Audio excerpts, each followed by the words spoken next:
ತುಮಕೂರು ಜಿಲ್ಲೆ ಗುಬ್ಬಿಯ ನಿಟ್ಟೂರಲ್ಲಿ ಭೀಕರ ಆಕ್ಸಿಡೆಂಟ್ ಒಂದು ನಡೆದು ಹೋಗಿದೆ. ಪುಟ್ಟ ಬಾಲಕನ ಮೇಲೆ ಎಲೆಕ್ಟ್ರಿಕ್ ಕಾರ್ ಹರಿದಿದೆ. ಆ ಬಾಲಕ ಸಾವನ್ನಪ್ಪಿದ್ದಾನೆ. ಈಗ ರಸ್ತೆ ಬದಿಯ ಅಂಗಡಿ ಬಳಿ ತನ್ನ ಸೈಕಲ್ ಮೇಲೆ ಕುಳಿತುಕೊಂಡಿದ್ದಂತಹ ಬಾಲಕನಿಗೆ ಯಮ ಸ್ವರೂಪಿಯಾಗಿ ಬಂದಂತಹ ಕಾರು ಡಿಕ್ಕಿಯಾಗಿದೆ. 13 ವರ್ಷದ ಶೋಭಿತ್ ರಾಘವ್ ಮೃತಪಟ್ಟಂತ ದುರ್ದೈವಿ. ನಿಟ್ಟೂರಿನ ರಾಘವೇಂದ್ರ ಟೆಕ್ಸ್ಟೈಲ್ ಜವಳಿ ಅಂಗಡಿಯ ಮಾಲೀಕರ ಮಗ ಇದ್ದ. ಶಾಲೆಗೆ ರಜೆ ಇತ್ತು. ಈ ಕಾರಣದಿಂದ ಅಂಗಡಿಗೆ ಪೋಷಕರು ಆತನನ್ನ ಕರೆದುಕೊಂಡು ಹೋಗಿದ್ರು. ಮಗನನ್ನ ಅಂಗಡಿ ಮುಂದೆ ತನ್ನ ಸೈಕಲ್ನಲ್ಲಿ ಆತ ಕುಳಿತುಕೊಂಡು ಆಟ ಆಡ್ತಾ ಇದ್ದ. ಈ ಸಂದರ್ಭದಲ್ಲಿ ಯಮ ಸ್ವರೂಪಿಯಾಗಿ ಬಂದ ಕಾರು ಡಿಕ್ಕಿ ಆಗಿದೆ. ಆಕ್ಸಿಡೆಂಟ್ ಆದ ಕೂಡಲೇ ಸ್ಥಳೀಯರ ಸಹಾಯದಿಂದ ಗುಬ್ಬಿ ಸಾರ್ವಜನಿಕ ಆಸ್ಪತ್ರೆಗೆ ಕರೆದುಕೊಂಡು ಹೋಗಲಾಗ್ತಾ ಇತ್ತು. ಆದರೆ ಮಾರ್ಗ ಮಧ್ಯಾಹ್ನ ಮಗು ಸಾವನ್ನಪ್ಪಿದೆ. ಆ ಬಾಲಕ ಸಾವನ್ನಪ್ಪಿದ್ದಾನೆ. ಸ್ಥಳಕ್ಕೆ ಗುಬ್ಬಿ ಪೊಲೀಸರು ಭೇಟಿ ಕೊಟ್ಟು ಕಾರು ಚಾಲಕನ ವಿರುದ್ಧ ದೂರು ದಾಖಲು ಮಾಡಿಕೊಂಡಿದ್ದಾರೆ. ಆಕ್ಸಿಡೆಂಟ್ನ ದೃಶ್ಯಗಳನ್ನು ನೋಡ್ತಾ ಇದ್ದೀವಿ. ರಸ್ತೆ ಪಕ್ಕದಲ್ಲಿ ತನ್ನ ಸೈಕಲ್ ಮೇಲೆ ಕುಳಿತುಕೊಂಡಿದ್ದಂತಹ ಶೋಭಿತ್ ರಾಘವ್ ಬಾಲಕನ ಮೇಲೆ ಏಕಾಏಕಿ ಬಂದಂತಹ ಕಾರು ಹರಿದು ಬಾಲಕ ಮೃತಪಟ್ಟಿದ್ದಾನೆ. ಈ ಬಗ್ಗೆ ಡೀಟೇಲ್ಸ್ ಕೊಡ್ತಾರೆ ನಮ್ಮ ಪ್ರತಿನಿಧಿ ವಿಠಲ್ ಸಂಪರ್ಕದಲ್ಲಿದ್ದಾರೆ. ವಿಠಲ್, ರಸ್ತೆ ಪಕ್ಕದಲ್ಲಿ ನಿಂತಿದ್ದಂತಹ ಬಾಲಕ ಈತ ತನ್ನ ಪಾಡಿಗೆ ತಾನು ಆಟ ಆಡ್ತಾ ಇದ್ದ. ಆದರೆ ಆಕ್ಸಿಡೆಂಟ್ಗೆ ಕಾರಣ ಏನು? ಕಾರ್ನ ಟೈರ್ ಬ್ಲಾಸ್ಟ್ ಆಗಿದ್ದ, ಬ್ರೇಕ್ ಫೇಲ್ ಅಥವಾ ಚಾಲಕನ ಅಜಾಗರೂಕತೆನ? ಏನು ಕಾರಣ? ಅರುಣ್, ನಿಜಕ್ಕೂ ಇದು ಒಂದು ಹೃದಯ ವಿದ್ರಾವಕ ಘಟನೆ ಅಂತಾನೆ ಹೇಳ್ಬೋದು. ಯಾಕಂದ್ರೆ 13 ವರ್ಷದ ಬಾಲಕ ತನ್ನ ತಂದೆ ತಾಯಿ ಜೊತೆ ಆಟ ಆಡ್ತಾ ಒಂದು ರಸ್ತೆ ಬದಿಯಲ್ಲಿ ಸೈಕಲ್ ಮೇಲೆ ನಿಂತಿರುವಾಗ ನಡೆದಿರುವಂತ ದುರಂತ. ಆ ತಂದೆ ತಾಯಿ ಮುಂದೆನೆ ಬಾಲಕ ಕೊನೆಯುಸಿರೆಳೆದಿರ್ತಕ್ಕಂಥದ್ದು. ನಮ್ಗೆ ಸ್ಥಳೀಯರು ಕೊಡ್ತಿರೋ ಮಾಹಿತಿ ಪ್ರಕಾರ ಏನೋ ಒಂದು ಕಾರಿನ ಟೈರ್ ಏನಿದೆ ಅದು ಸಂಪೂರ್ಣವಾಗಿ ಬಾಲಕನ ಕುತ್ತಿಗೆ ಮತ್ತು ತಲೆಭಾಗದಲ್ಲಿ ಎರೆದಿದೆ ಅಂತಾನೆ ಹೇಳ್ತಾ ಇರ್ತಕ್ಕಂಥದ್ದು. ಏನು ಆತ ಈ ಹಿಂದೆ ಸುಮಾರು 250ರಿಂದ 300 ಮೀಟರ್ಗಳ ಅಂತರದಲ್ಲಿ ಆ ಪಾರ್ಕಿಂಗ್ ಮಾಡಿರ್ತಾನೆ ಅಂತ ಹೇಳಿರ್ತಕ್ಕಂಥದ್ದು. ಕಾರನ್ನ ಪಾರ್ಕಿಂಗ್ ಮಾಡಿ ನಂತರ ಆ ನೆರಳಿರುವಂತ ಜಾಗಕ್ಕೆ ತಂದು ಪಾರ್ಕ್ ಮಾಡ್ಬೇಕು ಅಂತ ಹೇಳಿ ಬರುವಂತ ವೇಳೆಯಲ್ಲಿ ಸಡನ್ ಆಗಿ ಅಲ್ಲಿರುವ ರಸ್ತೆ ಬದಿಯಲ್ಲಿ ಆಯ್ತ ಗಾಬರಿಗೊಂಡು ಎಕ್ಸ್ಲೇಟರ್ ಬದಲಿಗೆ ಬ್ರೇಕ್ ಬದಲಿಗೆ ಎಕ್ಸ್ಲೇಟರ್ ಪ್ಯಾಡ್ನ ಒತ್ತಿ ಕಾರ್ ರೈಸ್ ಆಗಿ ಆತನ ತಲೆ ಮೇಲೆ ಹತ್ತಿರ್ತಕ್ಕಂಥದ್ದು. ಈಗ ಸದ್ಯಕ್ಕೆ ಆ ಡ್ರೈವರ್ ಯಾರು ಮತ್ತೆ ಕಾರ್ ಯಾರಿಗೆ ಸೇರಿದ್ದು ಅಂತ ಹೇಳಿ ಕೂಡ ಎಲ್ಲ ಪರಿಶೀಲನೆ ಮಾಡ್ತಾ ಇದ್ದಾರೆ ಗುಬ್ಬಿ ಪೊಲೀಸರು. ಈಗ ಬಾಲಕನ ಒಂದು ಪೋಸ್ಟ್ ಮಾರ್ಟಮ್ ಮಾಡಿದೆ. ಆ PN ಎಲ್ಲ ಕಂಪ್ಲೀಟ್ ಆಗಿ ಆತನ ಸ್ವಂತ ಊರಾದಂತ ಕೊಟಗೆರೆ ತಾಲೂಕಿನ ಒಂದು ಹಳ್ಳಿಗೆ ಬಾಲಕನ ಮೃತದೇಹವನ್ನ ಕೊಂಡೊಯ್ಯುವಂತ ಸಿದ್ಧತೆ ಮಾಡಲಾಗಿದೆ. ಅರುಣ್, ಥ್ಯಾಂಕ್ ಯು ವಿಠಲ್ ಡೀಟೇಲ್ಸ್ಗೆ. ಈಗ ಪ್ರಮುಖ ಸುದ್ದಿಗಳನ್ನ ನೋಡ್ತಾ ಹೋಗೋಣ. ಕಾಂಗ್ರೆಸ್ ಶಾಸಕ NA ಹ್ಯಾರಿಸ್ಗೆ ಬೆಳ್ಳಂಬೆಳಗ್ಗೆ ಇಡಿ ಶಾಕ್ ಕೊಟ್ಟಿದೆ. ಬೆಂಗಳೂರಿನ ಅಶೋಕನಗರದಲ್ಲಿರುವ ಶಾಸಕರ ಮನೆ ಸೇರಿದಂತೆ ಒಟ್ಟು 12 ಸ್ಥಳಗಳಲ್ಲಿ ಇಡಿ ದಾಳಿ ಮಾಡಿ ಶೋಧ ನಡೆಸಿದೆ. ಹ್ಯಾರಿಸ್ BTA ಅಧ್ಯಕ್ಷರು ಆಗಿದ್ದು, ಪುತ್ರ ಮೊಹಮ್ಮದ್ ನಲ್ಪಾಡ್ ಕಾಂಗ್ರೆಸ್ ಯುವ ಮುಖಂಡರಾಗಿದ್ದಾರೆ. ಇನ್ನು ಹ್ಯಾರಿಸ್ರ ಮತ್ತೊಬ್ಬ ಮಗ ಒಮರ್ ಫಾರೂಕ್ ಮನೆ ಹಾಗೂ ಕಚೇರಿ ಮೇಲೆ ದಾಳಿ ಮಾಡಿ ದಾಖಲೆಗಳನ್ನು ಪರಿಶೀಲನೆ ಮಾಡಲಾಗುತ್ತಿದೆ. ಬಿಟ್ಕಾಯಿನ್ ಪ್ರಕರಣಕ್ಕೆ ಸಂಬಂಧಪಟ್ಟಂತೆ ಈ ದಾಳಿ ನಡೆದಿದೆ. ಹ್ಯಾಕರ್ ಶ್ರೀಕಿ ಜೊತೆಯಲ್ಲಿ ಆರ್ಥಿಕ ಸಂಬಂಧ ಹೊಂದಿದ್ದ ಹಿನ್ನೆಲೆ ಇಡಿ ರೇಡ್ ಮಾಡಿದೆ. ಶ್ರೀಕಿ ಜೊತೆ ನಲ್ಪಾಡ್ ಆರ್ಥಿಕ ವ್ಯವಹಾರ ಇಟ್ಕೊಂಡಿದ್ರು. 4.5 ಕೋಟಿ ವ್ಯವಹಾರ ಹಿನ್ನೆಲೆ ಇಡಿ ದಾಳಿ ಮಾಡಿ ಪರಿಶೀಲನೆ ಮಾಡ್ತಿದೆ. ಇನ್ನು ಬಿಟ್ಕಾಯಿನ್ ಪ್ರಕರಣದ ಕಿಂಗ್ ಪಿನ್ ಶ್ರೀಕಿ ಮನೆ ಮೇಲೂ ಕೂಡ ಇಡಿ ದಾಳಿಯಾಗಿದೆ. ಬೆಂಗಳೂರಿನ ಜಯನಗರದ ಮನೆಯಲ್ಲಿರುವ ಶ್ರೀಕಿ ಮನೆ ಮೇಲೆ ಇಡಿ ದಾಳಿಯಾಗಿದೆ. 4 ಮಂದಿ CRPF ಯೋಧರ ಭದ್ರತೆಯಲ್ಲಿ ಈ ದಾಳಿ ಮಾಡಲಾಗಿದೆ. ಸದ್ಯ ದಾಳಿ ನಡೆಸಿ ಇಡಿ ಅಧಿಕಾರಿಗಳು ಪರಿಶೀಲನೆ ಮಾಡ್ತಾ ಇದ್ದಾರೆ. ಬಿಟ್ಕಾಯಿನ್ ಹಗರಣದಲ್ಲಿ ಇಡಿ ದೊಡ್ಡದಾಗಿ ದಾಳಿ ಮಾಡಿದೆ. ಶ್ರೀಕಿ ಮನೆ ಜೊತೆ ಮಾಜಿ ಕೇಂದ್ರ ಸಚಿವ ರೆಹಮಾನ್ ಖಾನ್ ಮೊಮ್ಮಗನ ಮನೆ ಮೇಲೂ ಕೂಡ ದಾಳಿಯಾಗಿದೆ. ರೆಹಮಾನ್ ಖಾನ್ ಮೊಮ್ಮಗ ಮೊಹಮ್ಮದ್ ಅಖೀಬ್ ಮನೆ ಮೇಲೆ ದಾಳಿ ಮಾಡಿ ಪರಿಶೀಲನೆ ಮಾಡಲಾಗ್ತದೆ. ಜಯನಗರದ NMKRV ಕಾಲೇಜು ಬಳಿ ಇರುವ ಮನೆ ಹಾಗೂ ಕಚೇರಿ ಮೇಲೆ ದಾಳಿ ಮಾಡಿ ತನಿಖೆ ನಡೆಸ್ತಾ ಇದ್ದಾರೆ. ಒಟ್ಟು 6 ಜನ ಅಧಿಕಾರಿಗಳು ದಾಳಿ ಮಾಡಿ ಪರಿಶೀಲಿಸ್ತಾ ಇದ್ದಾರೆ. ಬಿಟ್ಕಾಯಿನ್ ಹಗರಣದಲ್ಲಿ 2021ರಲ್ಲಿ ಸಿಸಿಬಿ ತನಿಖೆ ನಡೆಸಿತ್ತು. ಹ್ಯಾಕರ್ ಶ್ರೀಕಿಯನ್ನ ಬಂಧಿಸಿ ಸಿಸಿಬಿ ವಿಚಾರಣೆ ನಡೆಸಿತ್ತು. ಈ ವೇಳೆ ನಲ್ಪಾಡ್ ಜೊತೆ 4.5 ಕೋಟಿ ವ್ಯವಹಾರ ಬಯಲಿಗೆ ಬಂದಿತ್ತು. ಈ ವೇಳೆ ಸಿಸಿಬಿ ಇಡಿಗೆ ಮಾಹಿತಿ ನೀಡಿತ್ತು. ಈ ವೇಳೆ ಸುದೀರ್ಘ ತನಿಖೆ ಕೈಗೊಂಡಿದ್ದ ಇಡಿ ಇವತ್ತು ಏಕಾಏಕಿ ದಾಳಿ ನಡೆಸಿದೆ. ಹ್ಯಾರಿಸ್ ಮನೆ ಮೇಲೆ ದಾಳಿ ನಡೆಸಿ ಶೋಧ ಮಾಡ್ತಾ ಇದ್ದು, ಒಟ್ಟು 12 ಕಡೆಗಳಲ್ಲಿ ದಾಳಿ ಮಾಡಿ ತನಿಖೆ ನಡೆಸಲಾಗ್ತಾ ಇದೆ. ಬಿಟ್ಕಾಯಿನ್ ಹಗರಣ ಸಂಬಂಧ ಬೆಂಗಳೂರಲ್ಲಿ ಇಡಿ ಮಹತ್ವದ ದಾಳಿಯಾಗಿದೆ. ಹ್ಯಾಕರ್ ಶ್ರೀಕಿ ಸೇರಿದಂತೆ ಹಲವರ ಮೇಲೆ ದಾಳಿ ಮಾಡಿದೆ. ಬಿಟ್ಕಾಯಿನ್ ಹಗರಣ ಹೇಗೆ ಮಾಡ್ತಾ ಇದ್ರು ಅಂತ ನೋಡೋದಾದ್ರೆ, ಮೊದಲು ವರ್ಚುವಲ್ ಡಿಜಿಟಲ್ ಅಸೆಟ್ಸ್ ಕಳ್ಳತನ ಮಾಡ್ತಾ ಇದ್ರು. ಕದಿಯಲು ವೆಬ್ಸೈಟ್ ಮತ್ತು ವ್ಯಾಲೆಟ್ಗಳನ್ನು ಹ್ಯಾಕ್ ಮಾಡ್ತಾ ಇದ್ರು. ಅದನ್ನ ಕ್ರಿಪ್ಟೋ ಟ್ರೇಡಿಂಗ್ ಪ್ಲಾಟ್ಫಾರ್ಮ್ಗಳ ಮೂಲಕ ಮಾರಾಟ ಮಾಡ್ತಿದ್ರು. ಕದ್ದ ವಿಡಿಯೋಗಳನ್ನ ಮಾರಾಟ ಮಾಡುವುದು, ಮಾರಾಟದಿಂದ ಬಂದ ಹಣವನ್ನ ಬ್ಯಾಂಕ್ ಖಾತೆಗಳ ಮೂಲಕ ವರ್ಗಾಯಿಸ್ತಾ ಇದ್ರು. ಆ ಹಣವನ್ನ ಶ್ರೀಕಿ ಮತ್ತು ಅವರ ಸಹಚರರು ಬಳಕೆ ಮಾಡ್ತಾ ಇದ್ರು. ನಲ್ಪಾಡ್ ಮನೆ ಮೇಲೆ ಇಡಿ ದಾಳಿಗೆ 10 ಲಕ್ಷ ರೂಪಾಯಿ ಕಾರಣನ ಅನ್ನೋ ಶಂಕೆ ವ್ಯಕ್ತವಾಗ್ತಿದೆ. 2020ರಲ್ಲಿ ಶ್ರೀಕಿ ಅಲಿಯಾಸ್ ಶ್ರೀಕೃಷ್ಣ ಸೇರಿದಂತೆ 3 ಮೇಲೆ ಅಶೋಕನಗರ ಠಾಣೆಯಲ್ಲಿ ಎಫ್ಐಆರ್ ದಾಖಲಾಗಿತ್ತು. ಈ ಪ್ರಕರಣದಲ್ಲಿ ಸರ್ಕಾರ ಎಸ್ಐಟಿ ರಚನೆ ಮಾಡಿತ್ತು. ಯಶೋಧಾದೇವಿ ಅನ್ನೋರು ದೂರಿನ ಆಧಾರದಲ್ಲಿ ಶ್ರೀಕಿ, ರಾಬಿನ್, ಖಂಡೇಲ್ವಾಲ್, ಅಜಿತ್ ಮೇಲೆ ಎಫ್ಐಆರ್ ದಾಖಲು ಮಾಡಲಾಗಿತ್ತು. 28 ಲಕ್ಷ ಹಣವನ್ನು ಬಿಟ್ ಕಾಯಿನ್ನಲ್ಲಿ ಹೂಡಿಕೆ ಮಾಡಿದರೆ 45 ಲಕ್ಷ ಬರೋದಾಗಿ ಆರೋಪಿಗಳು ನಂಬಿಸಿದರು.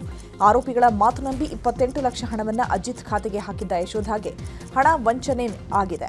ಬಿಟ್ ಕಾಯಿನ್ ಹ್ಯಾಕ್ ಮಾಡಿ ಬಾಂಬೆ ಮೂಲದ ವ್ಯಕ್ತಿಗೆ ಕಳುಹಿಸಿದ್ದ ಶ್ರೀಕಿ. ಆ ಬಳಿಕ ಬಾಂಬೆ ಮೂಲದ ವ್ಯಕ್ತಿಯಿಂದ 10 ಲಕ್ಷ ಹಣ ನಲ್ಪಾಡ್ ಅಕೌಂಟ್ಗೆ ವರ್ಗಾವಣೆಯಾಗಿತ್ತು. ಈ ಎಲ್ಲ ವಿಚಾರಗಳಲ್ಲಿ ಇಡಿ ತನಿಖೆಗೆ ಇಳಿದಿದೆ. ಕಾಂಗ್ರೆಸ್ ಶಾಸಕ ಹ್ಯಾರಿಸ್ ಹಾಗೂ ಮಗ ನಲಪಾಡ್ ಮನೆ ಮೇಲೆ ಇಡೀ ದಾಳಿಯಾಗಿದೆ. ಈ ವಿಚಾರಕ್ಕೆ ಸಚಿವ ಪ್ರಿಯಾಂಕ್ ಖರ್ಗೆ ಪ್ರತಿಕ್ರಿಯೆ ಕೊಟ್ಟಿದ್ದಾರೆ.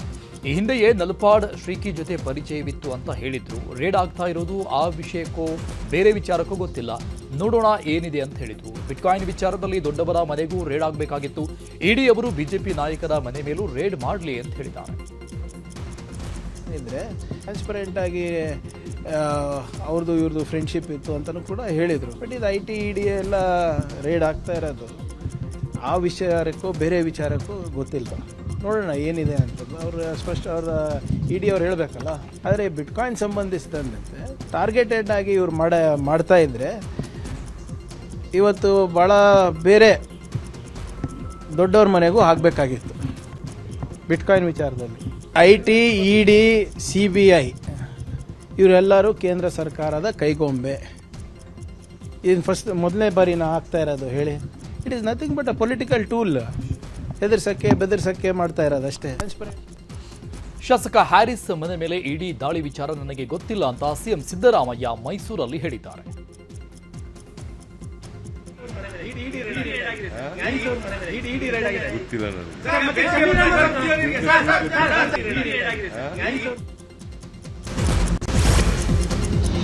ಶಾಸಕ ಹ್ಯಾರಿಸ್ ಮನೆ ಮೇಲೆ ಇಡಿ ದಾಳಿ ವಿಚಾರಕ್ಕೆ ಬಿಜೆಪಿ ನಾಯಕರು ಪ್ರತಿಕ್ರಿಯೆ ಕೊಟ್ಟಿದ್ದಾರೆ. ಬೆಂಗಳೂರಲ್ಲಿ ಕೇಂದ್ರ ಸಚಿವೆ ಶೋಭಾ ಕರಂದ್ಲಾಜೆ ಮಾತನಾಡಿ, ಕಾಂಗ್ರೆಸ್ ನಿರಂತರವಾಗಿ ಆರ್ಥಿಕ ಅಪರಾಧ ಮಾಡ್ತಾ ಬಂದಿದೆ. ಅದರಲ್ಲಿ ಬಿಟ್ ಕಾಯಿನ್ ಕೂಡ ಒಂದು. ಇಡಿಯವರು ಮಾಹಿತಿ ಇಲ್ಲದೆ ರೇಡ್ ಮಾಡಲ್ಲ. ಈ ಕಾಂಗ್ರೆಸ್ ಸರ್ಕಾರ ಭ್ರಷ್ಟ ಸರ್ಕಾರ ಅಂತ ಹೇಳಿದರು. ಕಾಂಗ್ರೆಸ್ ಕನೆಕ್ಟೆಡ್ ರಾಜಕಾರಣ ನಿರಂತರವಾಗಿ ಆರ್ಥಿಕ ಅಪರಾಧಗಳನ್ನ ಕಾಂಗ್ರೆಸ್ ಮಾಡ್ತಾನೆ ಬಂದಿದೆ. ಆರ್ಥಿಕ ಅಪರಾಧಗಳಲ್ಲಿ ಬಿಟ್ಕಾಯಿನ್ ಕೂಡ ಒಂದು. ಬಿಟ್ಕಾಯಿನ್ ಮೂಲಕ ಬೇರೆ ಬೇರೆ ದೇಶಗಳಲ್ಲಿ ರಾಜಕಾರಣಿಗಳು, ಸ್ಪೆಷಲಿ ಕಾಂಗ್ರೆಸ್ ಕನೆಕ್ಟೆಡ್ ರಾಜಕಾರಣಿಗಳು ಇನ್ವೆಸ್ಟ್ ಮಾಡಿದ್ದಾರೆ ಅನ್ನುವಂಥ ಮಾಹಿತಿ ಆಧಾರದಲ್ಲಿ ಇವತ್ತು ಇಡಿ ಅವರು ರೈಡ್ ಮಾಡಿದ್ದಾರೆ ಅನ್ನುವಂಥದ್ದನ್ನು ನಾವು ಅಂದ್ಕೊಂಡಿದ್ದೀವಿ. ಯಾರು ತಪ್ಪು. ಇನ್ನು ಬಿಜೆಪಿ ಶಾಸಕ ಅಶ್ವಥ್ ನಾರಾಯಣ್ ಮಾತನಾಡಿ, ಇಡಿ ಯಾವ ವಿಷಯಕ್ಕೆ ದಾಳಿ ಮಾಡಿದ್ದಾರೋ ಗೊತ್ತಿಲ್ಲ. ಏನೆಲ್ಲ ಆಗಲಿದೆ ಕಾದು ನೋಡೋಣ. ಯಾವ ವಿಷಯಕ್ಕಾಗಿದೆ ಅನ್ನೋದು ಈಗಾಗಲೇ ಹೇಳಕ್ಕಾಗಲ್ಲ. ಉಪ್ಪು ತಿಂದವರು ನೀರು ಕುಡಿಬೇಕು, ಅವರ ಮೇಲೆ ಕ್ರಮ ಆಗಬೇಕು. ಬಿಜೆಪಿ ಮೇಲೆ ಆರೋಪ ಸರಿಯಲ್ಲ ಅಂತ ಹೇಳಿದರು. ಈ ರೈಡ್ಗಳ ನೋಡೋಣ, ನನಗೂ ಇದ್ರ ಬಗ್ಗೆ ಹೆಚ್ಚು ಮಾಹಿತಿ ಇಲ್ಲ. ಆದರೆ ಇವತ್ತೇನೇ ರೈಡ್ಗಳು ಆಗ್ತಿರೋವಂಥದ್ದು ಕಾನೂನಾತ್ಮಕವಾಗಿ ಆಗುತ್ತೆ. ಆ ಒಂದು ರೈಡ್ಗಳು ನಡೆಯುತ್ತೆ. ಕಾದು ನೋಡೋವ ಏನು ಯಾವ ಉದ್ದೇಶಕ್ಕಾಗಿ ಈ ರೈಡ್ಗಳಾಗಿರೋವಂಥದ್ದು ಮಾಹಿತಿ ನಮಗೆ ಸಿಗುವಂಥದ್ದಾಗುತ್ತೆ. ಈ ಮುಂಚೆನೇ ಯಾವ ಉದ್ದೇಶಕ್ಕಾಗಿದೆ ಅಂತ ನಾನು ಹೇಳೋಕ್ಕಾಗಲ್ಲ, ಅದನ್ನು ಇಲಾಖೆಯವರು ಹೇಳೋಕ್ಕಾಗುತ್ತೆ. ಏನೇ ಮಾಡಿದ್ರೂ ಒಂದು ಒಳ್ಳೆಯ ಉದ್ದೇಶದಿಂದ ಮಾಡುವಂಥದ್ದು ಆಗುತ್ತೆ ಅಂತ ಭಾಳ ಸ್ಪಷ್ಟವಾಗಿ ಹೇಳುತ್ತೆ. ಈಗ ಹುಟ್ಟಿಂದ ಬೆಂಗಳೂರಿಗೆ ಪ್ರಧಾನಿ ಮೋದಿ ಭೇಟಿ ವೇಳೆ ಒಂದು ಫೋಟೋ ವೈರಲ್ ಆಗಿತ್ತು. ಅದು ಸಿಎಂ ಸಿದ್ದರಾಮಯ್ಯ ಕಿವಿಯಲ್ಲಿ ಮೋದಿ ಗುಟ್ಟು ಹೇಳ್ತಾ ಇರುವ ಚಿತ್ರ ಆಗಿತ್ತು. ಈ ಬಗ್ಗೆ ಸಿಎಂ ಸಿದ್ದರಾಮಯ್ಯ ಪ್ರತಿಕ್ರಿಯೆ ನೀಡಿದ್ದು, ನಾವೇನೂ ಗುಟ್ಟಾಗಿ ಮಾತನಾಡಿಲ್ಲ. ಮಹಿಳಾ ಮೀಸಲಾತಿ ಬಗ್ಗೆ ನಿಮ್ಮ ಅಭಿಪ್ರಾಯ ಏನು ಅಂತ ಕೇಳಿದ್ರು. ನಾನು ಮಹಿಳಾ ಮೀಸಲಾತಿ ಪರವಾಗಿದ್ದೇನೆ ಅಂತ ಹೇಳಿದೆ ಅಷ್ಟೇ, ಅದರಲ್ಲಿ ಬೇರೆ ಏನಿಲ್ಲ ಅಂತ ಹೇಳಿದ್ದಾರೆ. ಬಗ್ಗೆ ವುಮೆನ್ಸ್ ರಿಸರ್ವೇಷನ್ ಬಗ್ಗೆ ಮಾತಾಡಿದ್ರು. ನಿಮ್ಮ ನಿಲುವೇನು ಅಂತ ಕೇಳಿದ್ರು. ನಾವು ವುಮೆನ್ ರಿಸರ್ವೇಷನ್ ಪರ ಇದ್ದೀವಿ ಅಂತ ಹೇಳಿದ್ರು.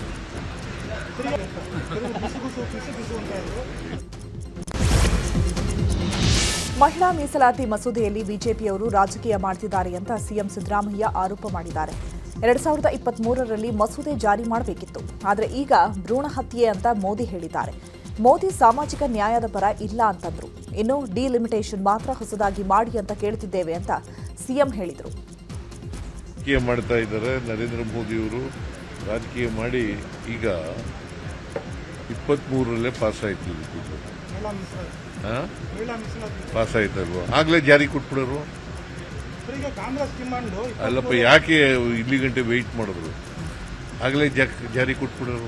ಯಪ್ಪ, ಅದಕ್ಕೆ ಡಬಲ್ ಸ್ಟ್ಯಾಂಡರ್ಡ್ ಅಂತ ನರೇಂದ್ರ ಮೋದಿ ಅವರಿಗೆ ಸಾಮಾಜಿಕ ನ್ಯಾಯದ ಪರ ಇಲ್ಲ ಅವರು.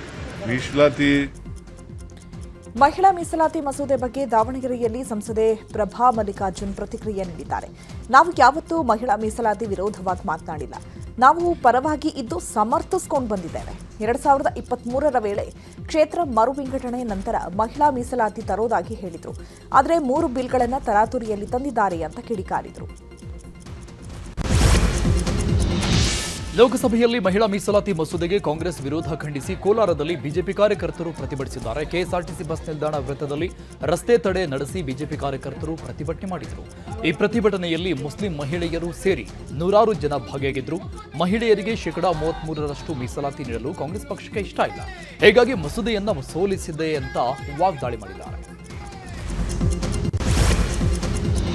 ಸಂಸತ್ ವಿಶೇಷ ಅಧಿವೇಶನದಲ್ಲಿ ಮಹಿಳಾ ಮೀಸಲಾತಿಗೆ ಹಿನ್ನಡೆ ಆಗಿರುವ ಬಗ್ಗೆ ದಾವಣಗೆರೆಯಲ್ಲಿ ಸಂಸದೆ ಪ್ರಭಾ ಮಲ್ಲಿಕಾರ್ಜುನ್ ಪ್ರತಿಕ್ರಿಯಿಸಿದ್ದಾರೆ. ನಾವು ಯಾವತ್ತೂ ಮಹಿಳಾ ಮೀಸಲಾತಿ ವಿರೋಧವಾಗಿ ಮಾತನಾಡಿಲ್ಲ. 2023ರ ವೇಳೆ ಕ್ಷೇತ್ರ ಮರು ವಿಂಗಡಣೆ ನಂತರ ಮಹಿಳಾ ಮೀಸಲಾತಿ ತರೋದಾಗಿ ಹೇಳಿದರು. 2024ರ ಲೋಕಸಭಾ ಚುನಾವಣೆ ವೇಳೆ ಇದನ್ನು ಜಾರಿ ಮಾಡಲು ಕೇಳಲಾಗಿತ್ತು. ಆದರೆ 2 ವರ್ಷ ಸುಮ್ಮನಿದ್ದು ಇವಾಗ ಮಾಡ್ತಾ ಇದ್ದಾರೆ. ಪಶ್ಚಿಮ ಬಂಗಾಳ ಮತ್ತು ತಮಿಳುನಾಡು ಚುನಾವಣೆ ಹಿನ್ನೆಲೆ 3 ಬಿಲ್ ತರಾತುರಿಯಲ್ಲಿ ಮಾಡಲು ಹೋಗಿದ್ರು. ಕಾಂಗ್ರೆಸ್ ಮಹಿಳಾ ವಿರೋಧಿ ಎಂದು ಬಿಂಬಿಸಲು ಹಾಗೂ ಚುನಾವಣೆಗೆ ಅಡ್ಡಿಪಡಿಸಲು ಬಿಜೆಪಿ ಯತ್ನಿಸುತ್ತಿದೆ ಅಂತ ಹೇಳಿದ್ದಾರೆ. ದಾವಣಗೆರೆ ದಕ್ಷಿಣ ದಂಗಲ್ ನಿಲ್ಲೋ ಹಾಗೆ ಕಾಣುತ್ತಿಲ್ಲ. ಸಚಿವ ಜಮೀರ್ ಅಹಮದ್ ಮೇಲೆ ಮುಸ್ಲಿಂ ಮುಖಂಡರು ಬೇಸರ ವ್ಯಕ್ತಪಡಿಸಿದ್ದಾರೆ. ಜಮೀರ್ ಅಹಮದ್ ಜೆಡಿಎಸ್ಗೆ ಹೋಗ್ತಾರೆ ಅನ್ನೋ ಚರ್ಚೆ ಶುರುವಾಗಿದೆ. ಜಮೀರ್ ಅಹಮದ್ ಜೆಡಿಎಸ್ಗೆ ಹೋದ್ರೆ ಕಾಂಗ್ರೆಸ್ಗೆ ಏನೂ ಆಗಲ್ಲ. ಇಬ್ರಾಹಿಂ ರೋಷನ್ ಬೇಗ್ ಪಾರ್ಟಿ ಬಿಟ್ಟರು ಏನಾದ್ರೂ ಆಯ್ತಾ? ಇವರು ಹೋದ್ರೆ ಇನ್ನೊಬ್ಬ ಲೀಡರ್ ಹುಟ್ಟಿಕೊಳ್ತಾರೆ ಅಂತ ಜಮೀರ್ ಅಹಮದ್ಗೆ ಅಲ್ಪಸಂಖ್ಯಾತ ಪದಾಧಿಕಾರಿಗಳು ಟಾಂಗ್ ಕೊಟ್ಟಿದ್ದಾರೆ. ಸಿಎಂ ರಾಜಕೀಯ ಕಾರ್ಯದರ್ಶಿ ಸ್ಥಾನದಿಂದ ಎಂಎಲ್ಸಿ ನಜೀರ್ ಅಹಮದ್ ವಜಾ ಹಿನ್ನೆಲೆ ಕೋಲಾರದಲ್ಲಿ ಕಾಂಗ್ರೆಸ್ ವಿರುದ್ಧ ಮುಸ್ಲಿಂ ಸಮಾಜದ ಉಲಾಮಾ ಗುರುಗಳು ಆಕ್ರೋಶವನ್ನು ವ್ಯಕ್ತಪಡಿಸಿದ್ದಾರೆ. ಮುಳಬಾಗಿಲಿನ ಸಮುದಾಯ ಭವನದಲ್ಲಿ ಉಲಾಮಾ ಗುರುಗಳು ಸಭೆ ನಡೆಸಿ ದಾವಣಗೆರೆಯಲ್ಲಿ ಒಂದೇ ಕುಟುಂಬಕ್ಕೆ ಮಂತ್ರಿ, ಸಂಸದ, ಈಗ ಶಾಸಕ ಸ್ಥಾನದ ಟಿಕೆಟ್ ಕೊಟ್ಟಿದ್ದಾರೆ. ಹೀಗಂತ ಕಾಂಗ್ರೆಸ್ ವಿರುದ್ಧ ಕಿಡಿಕಾರಿದರು. ನಜೀರ್ ಅಹಮದ್ ಮೇಲಿನ ವಜಾ ಕ್ರಮ ಹಿಂಪಡಿಬೇಕು ಅಂತ ಹೇಳಿ ಒತ್ತಾಯಿಸಿದ್ದಾರೆ. ಮುಂದಿನ ದಿನಗಳಲ್ಲಿ ಕಾಂಗ್ರೆಸ್ಗೆ ತಕ್ಕ ಪಾಠ ಕಲಿಸುತ್ತೇವೆ ಅಂತ ಎಚ್ಚರಿಕೆ ನೀಡಿದ್ದಾರೆ. ಡಿಸಿಎಂ ಡಿಕೆ ಶಿವಕುಮಾರ್ ಭೇಟಿ ವಿಚಾರಕ್ಕೆ ಸಚಿವ ಸತೀಶ್ ಜಾರಕಿಹೊಳಿ ಪ್ರತಿಕ್ರಿಯಿಸಿದ್ದಾರೆ. ಬೆಳಗಾವಿಯಲ್ಲಿ ಮಾತನಾಡಿದ ಸಚಿವ ಸತೀಶ್ ಜಾರಕಿಹೊಳಿ, ನಾವು ಹೋಗಿದ್ದು ಅಲ್ಪಸಂಖ್ಯಾತರ ರಕ್ಷಣೆಗೆ. ಈ ಸಂದರ್ಭದಲ್ಲಿ ನಾವು ಭೇಟಿಯಾದಾಗ ಸಹಜವಾಗಿಯೇ ರಾಜಕಾರಣ ಚರ್ಚೆ ಆಗುತ್ತೆ. ಸಂಪುಟ ಪುನಾರಚನೆ ಹೈಕಮಾಂಡ್ ಕೈಯಲ್ಲಿದೆ. ಯಾವಾಗ ಪುನಾರಚನೆ ಮಾಡ್ತಾರೆ ಆಗುತ್ತೆ ಅಂತ ಹೇಳಿದ್ದಾರೆ. ಅಲ್ಪಸಂಖ್ಯಾತರ ರಕ್ಷಣೆಗೆ ಹೋಗಿದ್ದು ಅಷ್ಟೇ. ಹೋದಾಗ ಸ್ವಾಭಾವಿಕವಾಗಿ ಚರ್ಚೆ ಆಗೇ ಆಗ್ತದೆ. ಆಗೋಲ್ಲ ಅಂತಿಲ್ಲ, ರಾಜಕಾರಣ ಚರ್ಚೆ ಇದ್ದೇ ಇರ್ತದೆ. ಅದು ಹೈಕಮಾಂಡದಲ್ಲಿದೆ, ಯಾರ ಕೈಯಲ್ಲಿ ಅಲ್ಲ. ಅವ್ರು ಯಾವಾಗ ಹೇಳ್ತಾರೋ ಅವಾಗ ಮಾಡ್ತಾರೆ.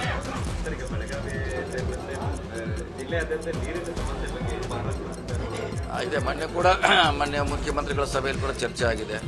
ಇಲ್ಲಿವರೆಗೆ ಅಂಥ ಮೇಜರ್ ಸಮಸ್ಯೆ ಏನಿಲ್ಲ. ಆದರೆ ಅದನ್ನು DC ಅವರು, CO ಅವರು ಈಗಾಗಲೇ ಅಧಿಕಾರ ಕೊಟ್ಟಿದ್ದೀವಿ. ನಾವು ಕೂಡ ಮುಂದಿನ ವಾರ ಇನ್ನೊಂದು ಸಭೆ ಮಾಡ್ತೀವಿ. ನಾವು ಹೋಗಿದ್ದು ರಾಜ್ಯ ರಾಜಕಾರಣದಲ್ಲಿ ಬಿಎಸ್ ಯಡಿಯೂರಪ್ಪ 50 ವರ್ಷ ಪೂರೈಸಿದ ಹಿನ್ನೆಲೆ ಮೇ 9ರಂದು ಮಾಜಿ ಸಿಎಂ ಯಡಿಯೂರಪ್ಪ ಅಭಿಮಾನೋತ್ಸವ ನಡೆಸಲಾಗ್ತಾ ಇದೆ. ಚಿತ್ರದುರ್ಗದಲ್ಲಿ ಅಭಿಮಾನೋತ್ಸವ ನಡೆಸಲು ಹೈಕಮಾಂಡ್ ಗ್ರೀನ್ ಸಿಗ್ನಲ್ ನೀಡಿದ್ದು, ಅದ್ದೂರಿ ಕಾರ್ಯಕ್ರಮಕ್ಕೆ ಕೇಂದ್ರ ಗೃಹ ಸಚಿವ ಅಮಿತ್ ಶಾ ಆಗಮಿಸ್ತಾ ಇದ್ದಾರೆ.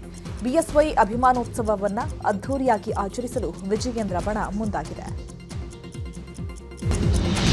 ಇಂದು ಬಸವ ಜಯಂತಿ ಹಿನ್ನೆಲೆ ದೇಶದಾದ್ಯಂತ ಸಂಭ್ರಮದಿಂದ ಆಚರಿಸಲಾಗಿದೆ. ಬೆಂಗಳೂರಿನ ಚಾಲುಕ್ಯ ಸರ್ಕಲ್ ಬಳಿಯ ಬಸವೇಶ್ವರರ ಪುತ್ಥಳಿಗೆ ಸಿಎಂ ಸಿದ್ದರಾಮಯ್ಯ ಮಾಲಾರ್ಪಣೆ ಮಾಡಿದರು. ಸಿಎಂಗೆ ಶಾಸಕ ರಿಜ್ವಾನ್ ಅರ್ಷದ್, ಎಂಎಲ್ಸಿ ಡಾಕ್ಟರ್ ಯತೀಂದ್ರ, ಮಾಜಿ ಸಚಿವೆ ರಾಣಿ ಸತೀಶ್ ಸೇರಿದಂತೆ ಹಲವರು ಸಾಥ್ ನೀಡಿದರು.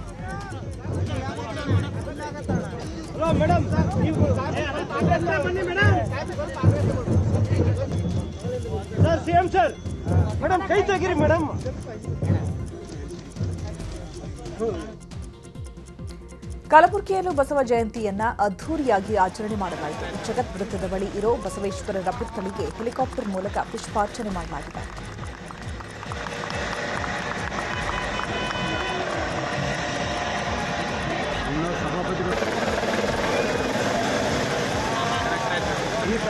ಗದಗದಲ್ಲೂ ಕನ್ನಡ ಸಂಸ್ಕೃತ ಇಲಾಖೆ ಜಿಲ್ಲಾಡಳಿತ ವತಿಯಿಂದ ಜಗಜ್ಯೋತಿ ಬಸವೇಶ್ವರರ ಜಯಂತಿಯನ್ನು ಆಚರಣೆ ಮಾಡಲಾಯಿತು. ಮುನ್ಸಿಪಲ್ ಕಾಲೇಜು ಮೈದಾನದಿಂದ ಜಿಲ್ಲಾಡಳಿತ ಭವನದವರೆಗೆ ಬೃಹತ್ ಮೆರವಣಿಗೆಯೂ ನಡೆಯಿತು.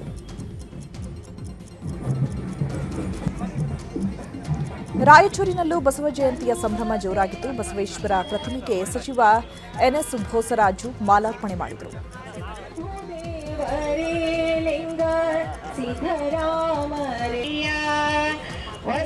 ಇನ್ನು ಹಾವೇರಿಯಲ್ಲೂ ಬಸವ ಜಯಂತಿಯನ್ನು ಸಂಭ್ರಮವಾಗಿ ಆಚರಣೆ ಮಾಡಲಾಯಿತು. ರಾಣೆಬೆನ್ನೂರು ಪಟ್ಟಣದ ಬಸ್ ನಿಲ್ದಾಣದಲ್ಲಿ ಬಿಸಿಲಿನ ತಾಪ ಹಿನ್ನೆಲೆ ಜನರಿಗೆ ಮಜ್ಜಿಗೆ ಹಾಗೂ ಬಾಳೆಹಣ್ಣು ವಿತರಣೆ ಮಾಡಲಾಯಿತು.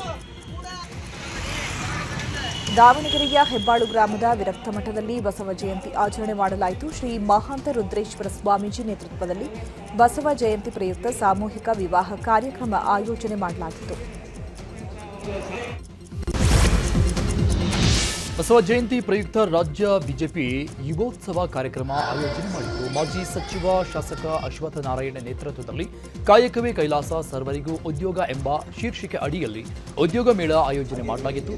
ಕಾರ್ಯಕ್ರಮದಲ್ಲಿ ಕೇಂದ್ರ ಸಚಿವೆ ಶೋಭಾ ಕರಂದ್ಲಾಜೆ, ಭರತ್ ಬೊಮ್ಮಾಯಿ ಸೇರಿದಂತೆ ಅನೇಕರು ಭಾಗಿಯಾಗಿದ್ದರು. ಈ ವೇಳೆ ಮಾತನಾಡಿದ ಅಶ್ವತ್ಥ ನಾರಾಯಣ, ಬಸವಣ್ಣನವರ ಗುರಿ ಇಟ್ಕೊಂಡು ಕೆಲಸ ಮಾಡ್ತೀವಿ ಎಂದರು. ಇನ್ನು ಕೇಂದ್ರ ಸಚಿವೆ ಶೋಭಾ ಕರಂದ್ಲಾಜೆ ಮಾತನಾಡಿ, ಬಸವಣ್ಣನವರ ಆಶಯವನ್ನ ಪ್ರಪಂಚಕ್ಕೆ ಸಾರುವ ಕೆಲಸ ಭಾರತ ಸರ್ಕಾರ ಮಾಡ್ತಿದೆ ಅಂತ ಹೇಳಿ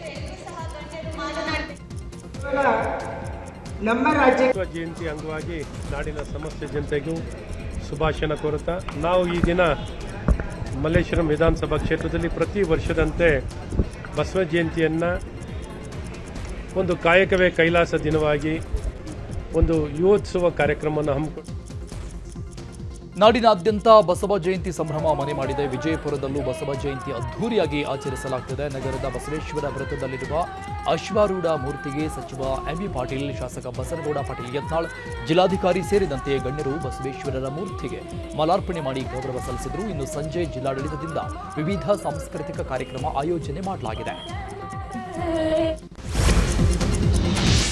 ಭಕ್ತಿ ಭಂಡಾರಿ ಬಸವಣ್ಣನವರ 895ನೇ ಜನ್ಮ ಜಯಂತಿ ಆಚರಿಸಲಾಗ್ತಾ ಇದೆ. ಲಂಡನ್ನಲ್ಲಿ ಐತಿಹಾಸಿಕ ಬಸವೇಶ್ವರ ಸ್ಮಾರಕಕ್ಕೆ ಗೌರವ ಸಲ್ಲಿಸಿದ British deputy high commissioner Chandru Iyer ಬಸವಣ್ಣನವರ ಕಲ್ಯಾಣ ಕಾರ್ಯಕ್ರಮಗಳನ್ನು ಸ್ಮರಿಸಿದರು. ಬ್ರಿಟಿಷ್ ಸಂಸತ್ತಿನ ಎದುರಿನ ಭಗವಾನ್ ಬಸವೇಶ್ವರ ಪ್ರತಿಮೆಗೆ ನಮನ ಸಲ್ಲಿಸಿದರು.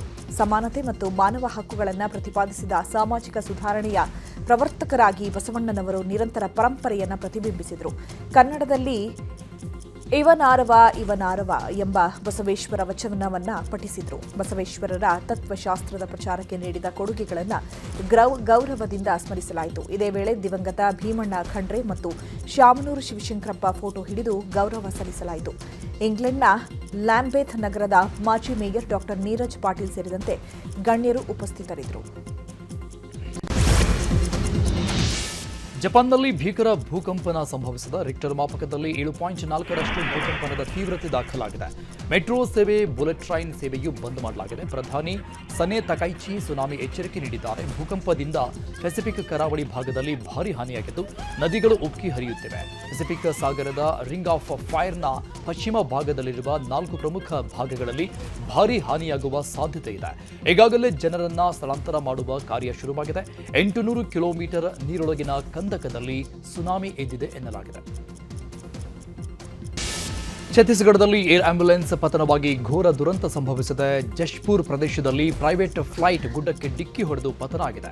ಈ ಘಟನೆಯಲ್ಲಿ ಹಲವರು ಸಾವನ್ನಪ್ಪಿರುವ ಶಂಕೆ ವ್ಯಕ್ತವಾಗಿದ್ದು ಸ್ಥಳೀಯ ಪೊಲೀಸರು ಸ್ಥಳಕ್ಕೆ ದೌಡಾಯಿಸ್ತಾ ಇದ್ದಾರೆ. ಭೂಮಿಯಿಂದ ಕೇವಲ 30 ಅಡಿ ಅಂತರದಲ್ಲಿ ಹಾರಾಟ ಮಾಡಿದ್ದು ಮರಕ್ಕೆ ಡಿಕ್ಕಿಯಾಗಿ ಗುಡ್ಡದಲ್ಲಿ ಬಿದ್ದಿದ್ದಾರೆ. ಇಬ್ಬರು ಪೈಲಟ್ಗಳು ದುರ್ಮರಣ ಹೊಂದಿದ್ದಾರೆ.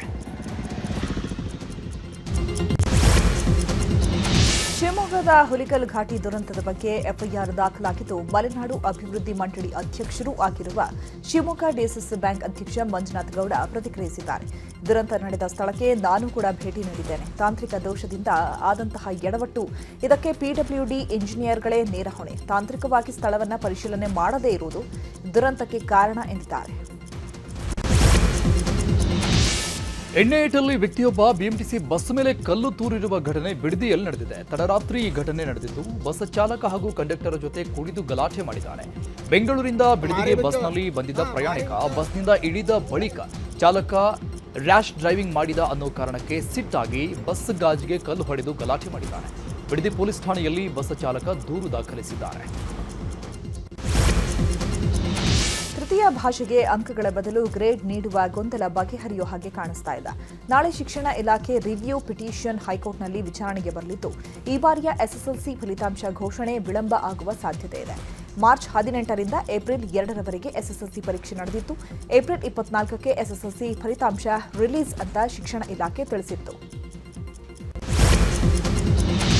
ಕೃಷಿ ಇಲಾಖೆಯಲ್ಲಿ ಖಾಲಿ ಇರುವ ಹುದ್ದೆಗಳಿಗೆ ಕೆಇಎ ಅರ್ಜಿ ಆಹ್ವಾನಿಸಿದೆ. ಒಟ್ಟು 890 ಖಾಲಿ ಇರುವ ಹುದ್ದೆಗಳ ಭರ್ತಿಗೆ ಇಲಾಖೆ ಕೊನೆಗೂ ಮುಂದಾಗಿದ್ದು, ಆನ್ಲೈನ್ ಮೂಲಕ ಅರ್ಜಿಗೆ ಆಹ್ವಾನಿಸಿದೆ. ಕರ್ನಾಟಕ ಪರೀಕ್ಷಾ ಪ್ರಾಧಿಕಾರದಿಂದ ಮೇ 10ರೊಳಗೆ ಆನ್ಲೈನ್ ಮೂಲಕ ಅರ್ಜಿ ಸಲ್ಲಿಸೋಕೆ ತಿಳಿಸಲಾಗಿದೆ.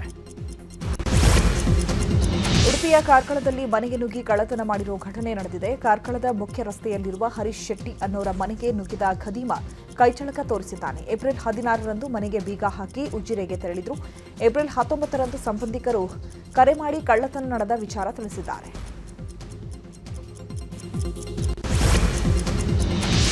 ಅಮೆರಿಕ ಹಾಗೂ ಇರಾನ್ ಮಧ್ಯೆ ಮತ್ತೆ ಯುದ್ಧದ ಕಾರ್ಮೋಡ ಹೆಚ್ಚಾಗಿದೆ. ಹಾರ್ಮುಜ್ ಜಲಸಂಧಿಯಲ್ಲಿ ಉದ್ವಿಗ್ನತೆ ಹಿನ್ನೆಲೆಯಲ್ಲಿ ಎರಡೂ ದೇಶಗಳ ನಡುವೆ ಮತ್ತೆ ಯುದ್ಧ ಆಗುವ ಸಾಧ್ಯತೆ ಇದೆ. ಏಪ್ರಿಲ್ 22ಕ್ಕೆ 15 ದಿನಗಳ ಕದನ ವಿರಾಮ ಮುಗಿಯಲಿದ್ದು, ಬಳಿಕ ಯುದ್ಧ ಮತ್ತಷ್ಟು ಭೀಕರವಾಗುವ ಸಾಧ್ಯತೆ ಇದೆ. ಈಗಾಗಲೇ ಪಾಕ್ನ ಇಸ್ಲಾಮಾಬಾದ್ನಲ್ಲಿ ಮೊದಲ ಹಂತದ ಸಂಧಾನ ಸಭೆ ವಿಫಲವಾಗಿದ್ದು, ಇಂದು ಮತ್ತು ನಾಳೆ ಮತ್ತೆ ಎರಡನೇ ಹಂತದ ಸಂಧಾನ ಸಭೆಗೆ ಪಾಕಿಸ್ತಾನ ಮುಂದಾಗಿದೆ. ಆದರೆ ಸಂಧಾನ ಸಭೆ ಯಶಸ್ವಿಯಾಗುವುದು ಬಹುತೇಕ ಡೌಟ್ ಅಂತ ಹೇಳಲಾಗ್ತಿದೆ. ಅಮೆರಿಕ ಹಾಗೂ ಇರಾನ್ ಮಧ್ಯೆ ಎರಡನೇ ಹಂತದ ಸಭೆ ಇಂದು ಹಾಗೂ ನಾಳೆ ನಡೀತಾ ಇದೆ. ಇದಕ್ಕಾಗಿ ಪಾಕಿಸ್ತಾನದ ಇಸ್ಲಾಮಾಬಾದ್ನಲ್ಲಿ ಸಿದ್ಧತೆ ಆಗಿದೆ. ಇಸ್ಲಾಮಾಬಾದ್ ಸಂಪೂರ್ಣ ಲಾಕ್ಡೌನ್ ಸ್ಥಿತಿಯಲ್ಲಿದೆ. ಪಾಕಿಸ್ತಾನದ ಇಸ್ಲಾಮಾಬಾದ್ನಲ್ಲಿ ಇರಾನ್ ಮತ್ತು ಅಮೆರಿಕ ಮಧ್ಯೆ ಎರಡನೇ ಸುತ್ತಿನ ಮಾತುಕತೆ ನಡೆಯಲಿದೆ. ಹೀಗಾಗಿ ಅಮೆರಿಕ ನಿಯೋಗ ಈಗಾಗಲೇ ಪಾಕಿಸ್ತಾನದತ್ತ ಬರ್ತಿದೆ. ಅಮೆರಿಕ ನಿಯೋಗದ ಹೊಣೆ ಹೊತ್ತ ಉಪಾಧ್ಯಕ್ಷ ಜೆಡಿ ವ್ಯಾನ್ಸ್ ಸಂಧಾನ ಸಭೆಯಲ್ಲಿ ಪಾಲ್ಗೊಳ್ಳಲಿದ್ದಾರೆ.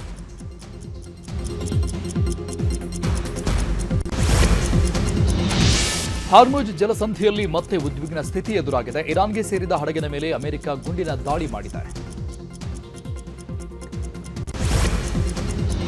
ಅಮೆರಿಕ ಇರಾನ್ ಸರಕು ಹಡಗನ್ನ ವಶಪಡಿಸಿಕೊಂಡ ಬೆನ್ನಲ್ಲೇ ಇರಾನ್ ಡ್ರೋನ್ ದಾಳಿ ನಡೆಸಿದೆ. ಓಮನ್ ಸಮುದ್ರ ಹಾಗೂ ಹರ್ಮುಜ್ ಜಲಸಂಧಿ ಸುತ್ತಲಿನ ಪ್ರದೇಶದಲ್ಲಿ ಅಮೆರಿಕ ನೌಕಾಪಡೆಯ ಯುದ್ಧ ಹಡಗುಗಳನ್ನು ಗುರಿಯಾಗಿಸಿಕೊಂಡು ಇರಾನ್ ಡ್ರೋನ್ ದಾಳಿ ನಡೆಸಿದೆ. ನಮ್ಮ ಹಡಗನ್ನ ವಶಪಡಿಸಿಕೊಂಡಿರೋದು ಅಂತಾರಾಷ್ಟ್ರೀಯ ಕಾನೂನು ಉಲ್ಲಂಘನೆ ಅಂತ ಆರೋಪಿಸಿರುವ ಇರಾನ್, ಈ ರೀತಿಯ ಕ್ರಮವನ್ನು ಅಮೆರಿಕ ಮುಂದುವರಿಸಿದ್ದೇ ಆದರೆ ಮತ್ತಷ್ಟು ತೀವ್ರ ಕ್ರಮ ಕೈಗೊಳ್ಳೋದಾಗಿ ಎಚ್ಚರಿಕೆ ನೀಡಿದೆ.